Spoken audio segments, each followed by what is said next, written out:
If you have an interest in horses and love learning more about horses, the horse industry, teaching, or even managing your own horse business, then you're in the right place. We would love you to join us on our mission, which is to improve the lives of horses around the world through the education of riders, handlers, and trainers. So get comfortable, listen in, and enjoy. Today's guest is Anne Battley. Anne's a dressage specialist, trainer, coach and coach educator, and she also brings in a wealth of knowledge from stock horse background and camp drafting. How are you today, Anne? I'm fantastic, thanks, Glenys. Fantastic. Anne, I'm looking forward to hearing your favourite quote. Well, are you ready for it? Yes. If you think you can or you think you can't, you're right. It was by Henry Ford. Yep. Now, when did you first hear that? Who told that to you? I probably read it in a book, and that was probably only about 10 years ago. I wish I'd heard it when I was at school, really, but it just had a profound effect on me because I've always been super positive, and I found that a lot of people aren't necessarily that positive, but if I thought I could, I could. Yep. And then this guy said, if you think you can't, you're right, and I found a lot of people do that. They say, oh, I can't do that, and I think, well, you know, it's like you're telling yourself you can't. Yeah. And any students or any incidents in particular that you want to talk about with that?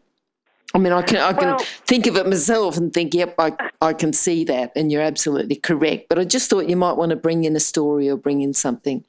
Absolutely, actually, because when I started being so super positive about horses and everything, when I started to compete, most people really discouraged me from, you know, they'd say, oh, you haven't been doing dressage long enough, you can't go to championships yet, your horse is too little, your saddle's wrong. Like, they certainly didn't say, well, let's get with it and go. They did the opposite, but that just made me dig my nails in, I think, and I thought, well, I think I can, and I jolly well will.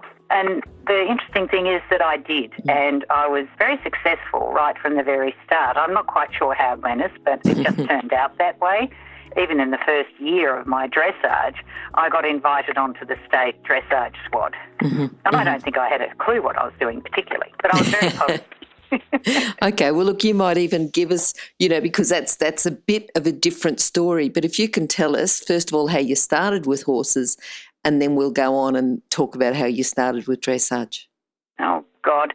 I don't think anyone's got this story, Glenys. I had a father that was a bank manager, and we lived in country Victoria, and we moved around all the time. Every couple of years we'd get a move, and from as long as I can remember, I just had this deal with horses. I just loved them. I just wanted to be with horse, and he wouldn't let me. So I wouldn't be denied, though. I had a brother, and we would go around the local country town, and we found a paddock that had horses. They're probably ponies when I look back, but we knew nothing about them. But we would just climb the fence. The horses would come up. Richard would boost me onto the horse. He would bolt on, and they just go across the paddock. And obviously my brother used to know if they were getting a bit dicey, and he'd just yell out, and he'd say, roll off like an Indian. And I did. So my first riding was riding horses that I didn't know, no saddle, no bridle, actually no idea. But I thought it was just fantastic fun. I was an Indian in my head, and I was riding, and I was in heaven, really. And that's where it all started. And I actually didn't get a horse of my own until I married, and we got our farm where I am now. So it was very late to start in the horsey field. For most people, I suppose. They don't start at the age of 20 or anything. And I'm thinking about, you know, some instructors I know and, you know, would be cringing at the thought of someone learning to ride on horses, just, you know, unknown horses, as you say, no saddle, no bridle, no control, just get on, roll off if they're getting a bit fast. Yep. It was insane, really, but that's how it started. Yeah. And now when you first started riding, did you start riding in dressage, start riding in other disciplines? How did that start? Yes, no, when we got here to the farm, I started, and I also had a dream of, you know, being at the Royal Show and things like that. So I started at just hacking. Probably that was the first thing I started to do, and I achieved that goal and went to the Royal Show. And at that stage I'd met another lady in the local town, and she was riding dressage and competing.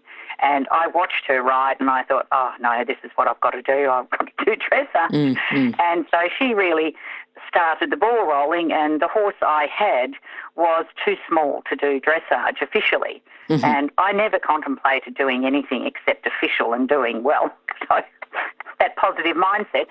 So we were at a Christmas party and we were just talking to the fellow sitting next to us who was a farmer, and we were talking horses, and he said, you need my horse. If you're going to do dressage, he'd be wonderful. So we went and looked the next day, and we came home with a 15 two-hand ex-race horse that he'd been playing polocross on and clerk of the course at the Narrogin races, and he was 8 years old, and that's where we started, and he was my best dressage horse. Okay. And he took me everywhere. That little horse was amazing. Yep. And then what was his name? I called him Ceramic. Okay. Mickey Mouse, his name was for short. We used to call him Mickey. But yeah, we started, every horse I had to start with an S. So it was Ceramic with an S, and all my horses after that all started with S's. Okay. And was it Ceramic then that you went on to the state squad? Yes. Yeah. Straight away, yes. Okay. But from there, from someone who's riding unknown horses and who knows what could have happened, to waiting until you're married to get your ex-race horse because you need a dressage horse, you've gone on there and you've become a professional. So what made you want to keep going? Was it still that positive mindset that you were talking about? Oh, absolutely. I just wanted to achieve. If someone was doing that higher level, I just wanted to be there. I did even think about Olympics, like nothing like positive. Seriously. But I was just, maybe it was just the people that I was involved with put me in line with really good trainers that really helped me and encouraged me. I didn't have many trainers, and all the ones that I did have were really high-class dressage coaches, really. Yep. And they just fueled my ambition to... to do well, I suppose. Yeah. It was good, though, that you had to be open to learning, to listen to advice, though. So that was good, yeah. I was probably a difficult person to teach, I don't know. But I did start reading, they recommended reading, and I think I've read and bought more and more books, and I just soaked it all up. And a lot of people don't do that anymore. I think a lot of people are in a different... a lot of the riders now are in a different position financially even. They can buy a horse that's already going at Grand Prix, and they don't have to learn like an Indian, and they hop on and off they go. It was completely different for me. We had no money, and I think we bought a horse for 16 bags of oats. We traded. And he went to the National Dressage Championships. I mean, it was... people say you need this and you need that, you need an expensive horse or whatever, but I think you just need great desire and willingness, like you say, to learn and to try until you just get better and better at it. Okay. But I think I love the horse, Glenys. I think that's something too, that you've really got to love the horse you're working with. Yep. I just couldn't buy one out of the paper or off from a video. I had to personally see the beast, and there would be some connection for me, and I'd say, yeah, I'm going to take him. Yeah. And you said you had some great trainers early on. Who has influenced you? Who are those trainers? Or who's the person who, you said first of all there was someone in your local area who influenced you, and then others. Have you got names for those people? Well, the first one that influenced me was Gert Donvig, and the local lass, her brother was involved with a girl called Margot Bolt, she ended up being. Oh, wow. Yeah. And early on I became friendly, and Margot at that stage used to bring out Gert Donvig. He's since passed on, so he used to come over 3 times a year. She would get Gert Donvig over, and we would have a 5-day dressage clinic, and Rob would let me go. I'd leave all the kids' food and their clothes and everything, and I would go up to Perth and ride for 5 days with Gert, and he was just fantastic. He knew, I think he was frustrated with me, but I'd say to him, I'm really trying, and I will keep helping you. I will keep reminding you, because he said, I know you have a real passion and you want to achieve. Mm-hmm. And he really, really encouraged me. Mm-hmm. Good. He was the first one that set me on my path, and he rode magnificently, and I went over to Macedon and had the chance to ride on their horses and do Piaffe and Passage, and that was it for me. I just wanted to do that. Yeah. It was wonderful. And because I was already invited by the state to join the NCAS team, we had Wolfgang Holtzel come, and he was wonderful too. He sort of confirmed that I was doing the right thing. Like, I always thought there should be lightness, that the horse should carry itself, and I should teach the horse and be part of the horse. And he sort of said, yep, just keep going. And and I suppose when Harry came, I didn't have that many teachers, I suppose. I just stuck to the same ones with that group. And then when Harry Bolt came, he honed all my little higher level skills, if you like, with dressage. He was such a master teacher. Then, they were just good. I had Nuno Oliveira, and, you talk about trainers.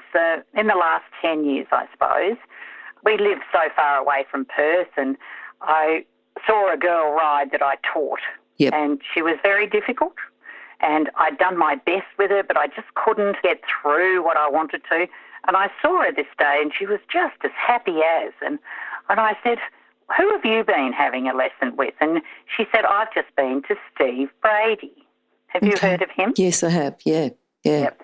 So then I thought, righto, I've got to go and see this man. I'll have to see Steve Brady. So I took my beautiful washed dressage horse to my first Steve Brady clinic, and it was at a town called York in the middle of the country, and I think I was the cleanest horse there with all the stock horse people. It was the first introduction to the stock horse, if you like.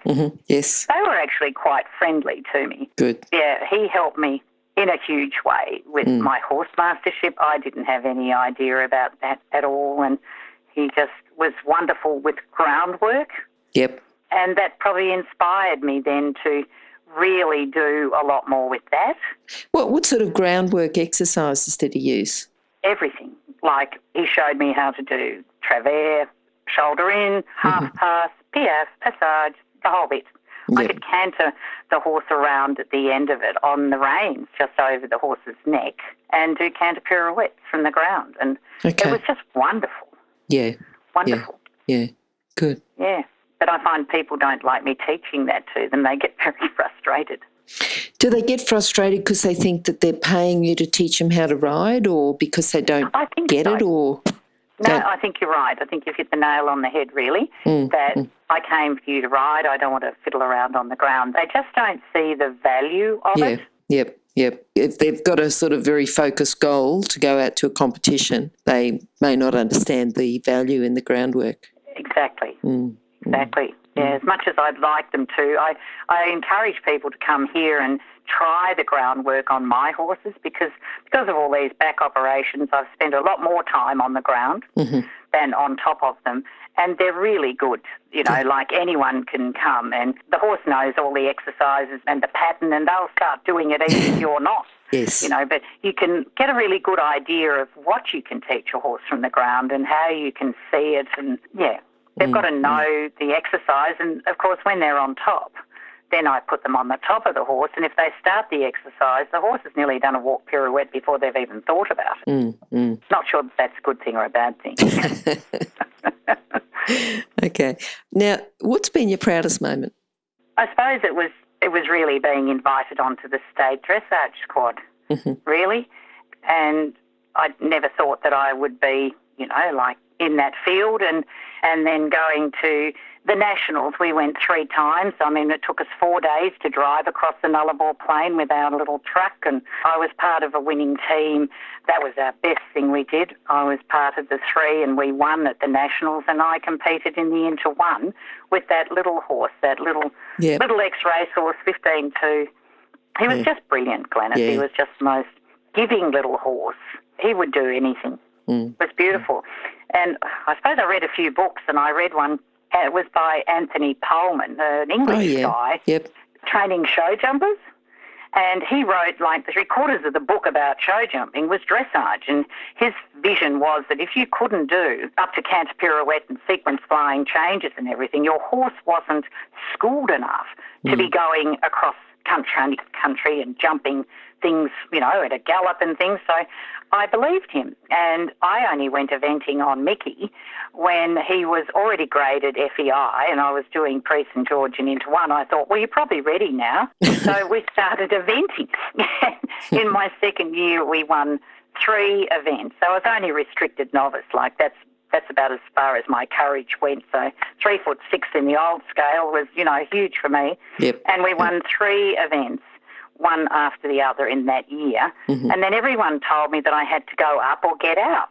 Oh, okay, yes. So I stopped eventing then because I couldn't go up. But he got a score, he won on his dressage score of 30. Yeah, and I expect everyone to do that. Yes. I think, well, why would you go out there and you can't, stop and start and turn and go fast and slow? Why would you want to jump when you can't do that? But I can't convince that many of that either. Yeah, it's the balance, isn't it, between having the training and, the dressage, as you say, to be able to do flying changes and canter pirouettes, but also then having the courage to go on, because a lot of people have got the courage but not necessarily the control. That's exactly right. And I think we've made a big mistake, I think, somewhere in the last 10 years or so. At the pony club level, I disagree entirely with the fact that they like the children to have fun. That's fine, but I'd like them to have balance and the horse to have fun. But they've reduced the height of everything so that the kids to have fun can go and do an eventing course of, like 6 inches high. And I don't really see the value of that. They just bang around, and I don't know. I've been asked several times, because I used to be a dressage judge, a C-level dressage judge as well. So I'd get invited to judge the pony club children in the dressage phase of their one-day event. And I was always told, I'm a very honest judge, and they said to me, you can't give any of these children below 5 because they would be unhappy. And I was a bit cheeky, I suppose, Glenys, and I said, so, if they don't like a few cross-country jumps, they can miss a few. And they always said, no, don't be silly, they've got to jump everything. So they expected them to jump every show jump and every cross-country fence, but I had to be lenient on their walk, trot, canter. And I sort of think that they had the whole thing back to front. Okay. So what do you think's the answer then with the cross-country? I mean, to do something like jumping equitation over cross-country fences, or, to show that you've got a little bit of training and you're not just fanging around? What's the answer? Yeah, I think that's a really good solution, really. Like, whenever I teach show jumping in my group lessons, I've learnt too over the years. My people skills have gotten a little bit better, thank God. But I've learnt that people don't like to be told anything. Like, don't tell me I'm doing something wrong. So I'd set up exercises that I got out of that show jumping book of Anthony Pohlman's, actually. Oh, yeah. Yep. And they started low, but we could go as high as they liked. But they had to be able to ride a straight line. They had to be able to turn. They had to be able to balance and, get a really good rhythm. And I made the exercises exceedingly difficult. They didn't look difficult, but they were. They required you to really ride. And I found that was good, because then the riders themselves realised that they weren't turning properly and that their line wasn't straight. And so it sort of helped them, I think, understand that there was a lot more to it than just being able to kick and point, if you like. Yes. I think that sounds good. It sounds like you almost were doing jumping equitation with them within their lessons. We've just got to now introduce that as a cross-country, as a competition. Yep. Yeah. Exactly. Okay, now just thinking generally about if someone, because you teach people with stock horses, if someone comes to you with stock horse and wants to do dressage, what sort of things would you start them on? What sort of exercises? Well, I think that I start them on the ground. I start everyone on the ground, and I ask them what they're able to do, and they all tell me they can do everything. And I start them with the walk and the halt, and I get them to move the shoulders. I get them to move the shoulders independently. So I set up a simple exercise for everyone. And I just put 4 witches' hats out, and they do a straight line to one witch's hat where they halt, and they do a turn on the forehand. And they do that 4 corners of the witch's hat. And then we come up and we do a halt and move the shoulders around, like a quarter of a pirouette, really. Yep. And I do sideways as well. So then they come down the centre and they walk forward sideways. So I teach them right from the very beginning, and it doesn't matter how old they are, Glenys. The younger they are, those young kids of 6 and 7 just blow my mind how quickly they catch on to doing all of these little sets. So I get them to move the front end independently, the back end independently, the whole horse sideways, and then I teach them how to go backwards. And I ask them how they do it, and they're all sure they do it well, but I haven't found anyone really over the time that can actually take their horse backwards and then straight forwards without pulling on the reins or putting pressure on their mouth.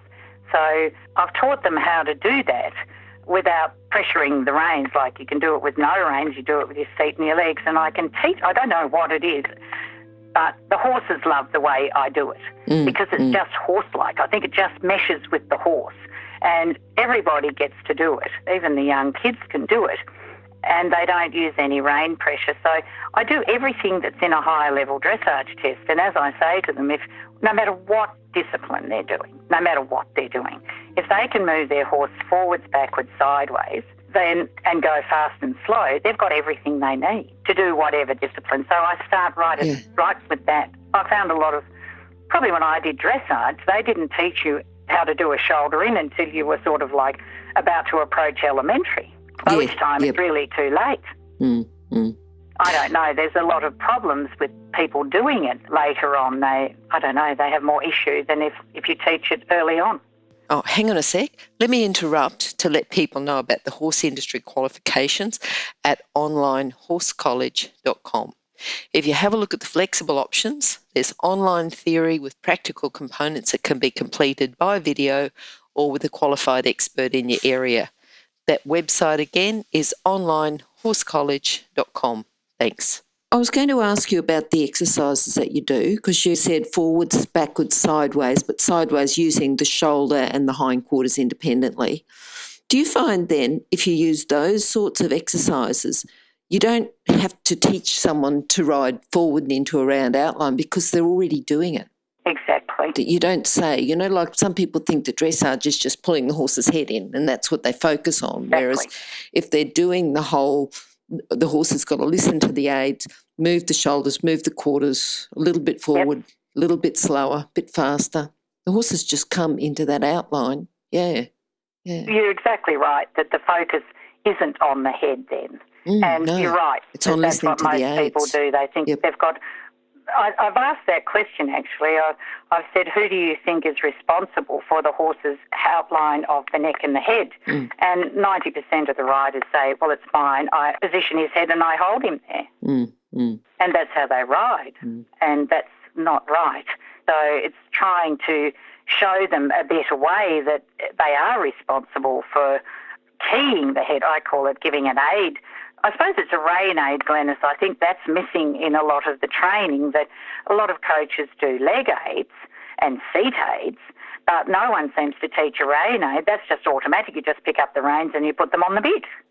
But it's not that easy, is it? No, that's right. That's right. And that's good teaching them on the ground too, that if I pick up my rein, that was reading in a book where it said that you should...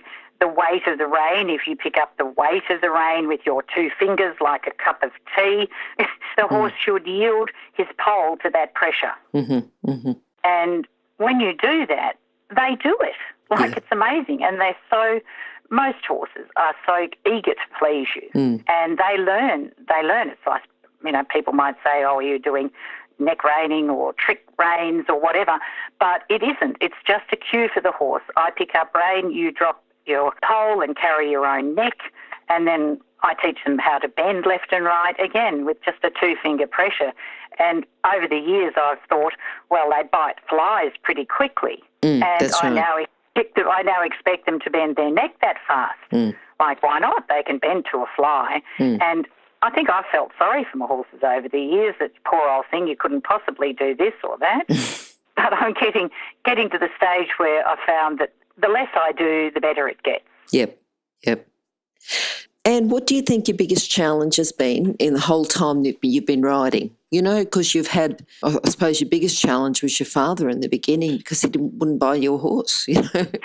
But, you know, in your last, you know, you're competing in your dressage and everything. Have you found a challenge, something that's really held you back, that you've thought, well, everyone else isn't like this, you know, I just want to get rid of this challenge, or something you've learned from the challenge? Well, I suppose being positive, there were no insurmountable problems. We would just do it. But it doesn't help to be living in West Australia.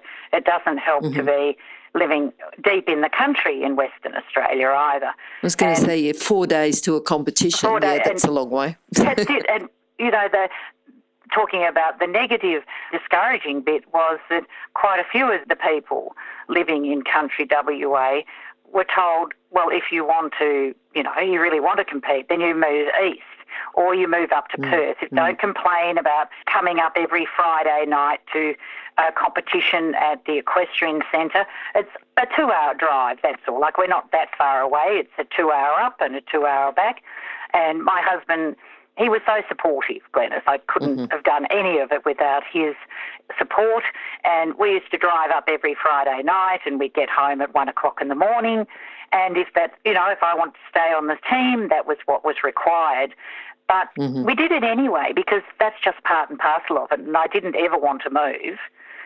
And you have to go east if you want to compete. And so we went east several times. I went over there to ride and sometimes to train. But I think too that I learnt something, that you have to believe in yourself, and you just want to, you're training most of the time by yourself. Like, I didn't have somebody there every day looking me over and helping me. So I think some riders have too little coaching. I think some riders get so dependent on their coach that they can't ride without them. I don't know. I think that if you want something badly enough, you're just prepared to do it. We never had a lot of money either, but we saved up to do whatever we needed to do. And I mean, gosh, I started by making my own jodhpurs, and I looked like it too, I might add, making my own gear. And, you know, I was probably laughed at. I mean, the first lady that I asked to give me a lesson, the very first one, the very first show I ever went to, there was a lady, and she just looked magnificent, and she was hacking, and she just looked fantastic, like Royal Show quality, and I'm living in the country, and I look like, I don't know what I look like, but definitely not professional. And I rode up to her after she'd won an event, and I was so excited. I mean, I'm all of 22 here, like a little child, really, though. And I said, I would love it if you could give me some lessons. And she looked at me, and she was so rude. She said, I wouldn't be bothered giving you any lessons. You'll never make a rider.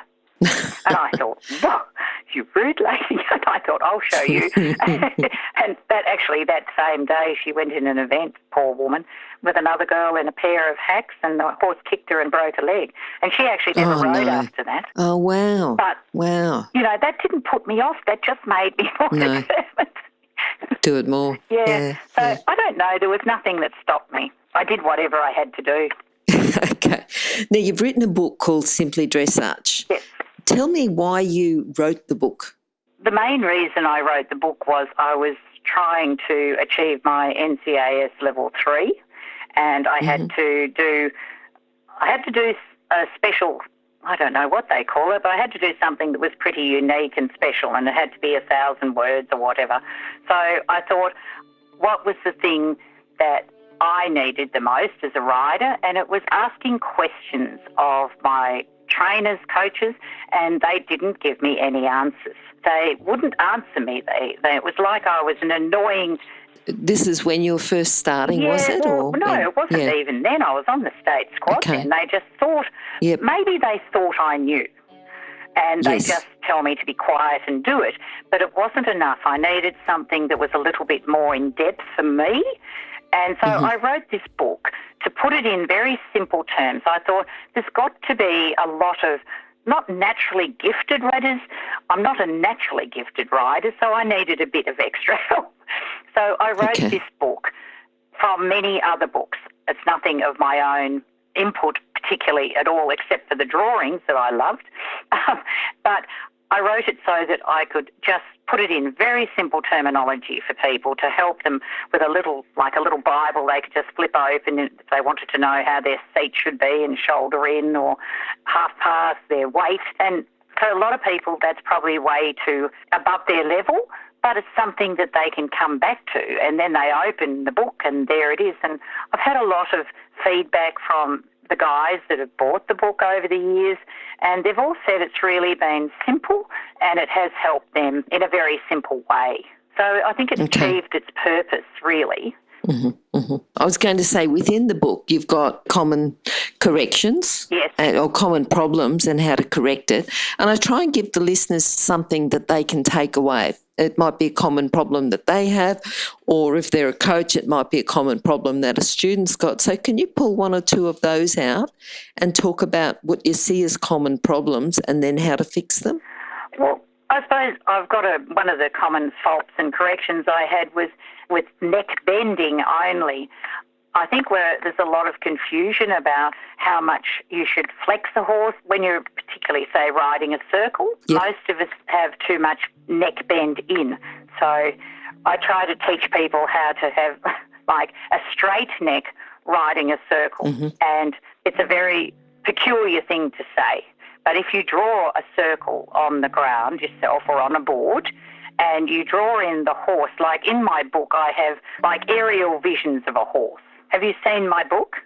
No, I haven't actually. Right. I haven't actually, but I can imagine the aerial visions. It's just like a stick line with ears on the top and a little bulge for the neck and the shoulders and the belly. So when you draw a straight horse and you draw it like that with its ears on top of its straight neck, if you put a circle in and then you draw the stick line of the horse with the ears and the neck, you'll find that really the neck is very straight. The curve comes in a little bit curvy in the tummy, but we all have too much pulling neck in and abandoning the shoulder on the outside. So if I could encourage people to think that they've got two reins that are equal, and when they turn, when they're riding the circle, I encourage people to ride it like a bicycle, really, because I find most people don't. They either bend too much and the shoulder falls out, or they don't allow their outside shoulder to go forward enough to allow the horse to actually follow the circle in the way it's supposed to, so all its feet are on the right track. Most people hold the outside rein too strongly and they prevent the horse from actually following the circle. So they sort of pull the inside rein to pull the horse's neck in, and the hindquarters inadvertently then flip out. So if you look at a person riding a circle, I focus on the inside hind leg, and as soon as I see that crossing under the horse's body, then I just glance up to the rider, and yes, sure enough, her outside shoulder is not forward following the circle, like she's not looking where she's going, her shoulders aren't really following. And it's a really easy thing to ask them just to put that outside rein a bit more forward. That's probably the biggest fault, really. And, you think of circles, and they're just so important. Everyone's always trying to ride the perfect circle. And if that can improve the circle, that's a really good tip for people listening to just go, and next time they're riding, just put yourself on a circle and think about what you've just said. Well, when I tell them to ride like a bicycle, kids are really good. They just go boom and they just ride like a bicycle. And they look ahead and the horse just goes flowing on the line. It's harder to get an adult to allow that rein forward. They say, oh, no. And they do a better circle if they actually threw the outside rein away altogether. If they threw both reins away altogether, the horse would do it better. Really. Yep. Like, I do get riders to ride with, like, a piece of string, a piece of rope around the neck, and they carry that rope in their hands like they're reins.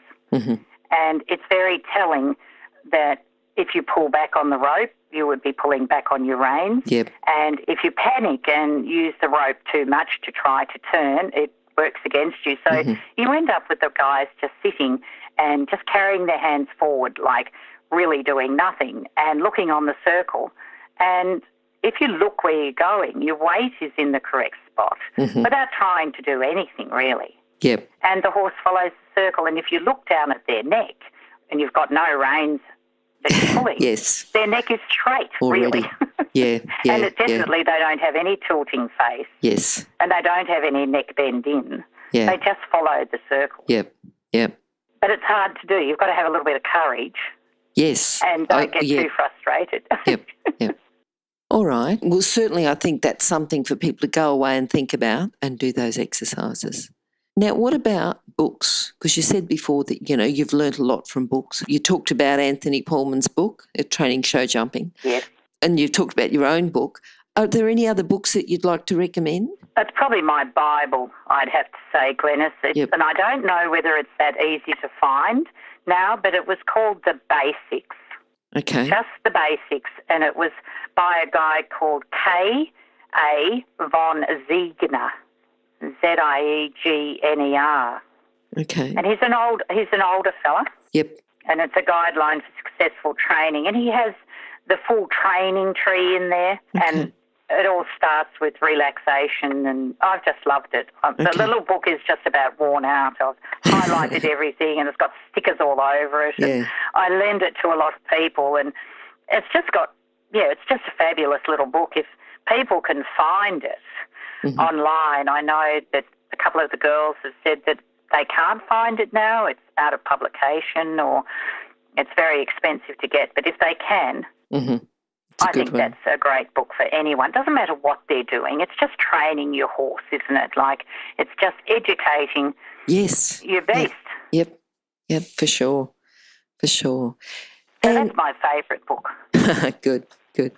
And what are you looking forward to? What are you looking forward to now? What does your future hold?